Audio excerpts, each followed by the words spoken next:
In the middle of January, I was summoned home.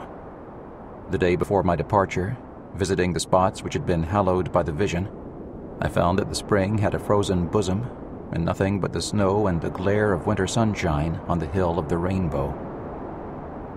Let me hope, thought I, or my heart will be as icy as the fountain and the whole world as desolate as this snowy hill. Most of the day was spent in preparing for the journey, which was to commence at 4 o'clock the next morning. About an hour after supper, when all was in readiness, I descended from my chamber to the sitting room to take leave of the old clergyman and his family with whom I had been an inmate. A gust of wind blew out my lamp as I passed through the entry.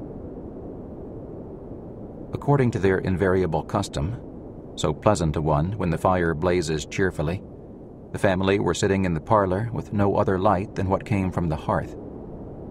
As the good clergyman's scanty stipend compelled him to use all sorts of economy, the foundation of his fires was always a large heap of tan or ground bark, which would smolder away from morning till night with a dull warmth and no flame.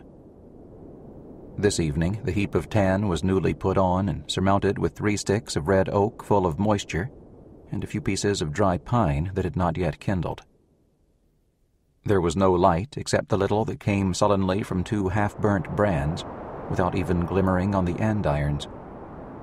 But I knew the position of the old minister's armchair, and also where his wife sat with her knitting work, and how to avoid his 2 daughters, one a stout country lass, and the other a consumptive girl. Groping through the gloom, I found my own place next to that of the son, a learned collegian who would come home to keep school in the village during the winter vacation. I noticed that there was less room than usual tonight between the collegian's chair and mine. As people are always taciturn in the dark, not a word was said for some time after my entrance. Nothing broke the stillness but the regular click of the matron's knitting needles. At times the fire threw out a brief and dusky gleam, which twinkled on the old man's glasses and hovered doubtfully round our circle, but was far too faint to portray the individuals who composed it.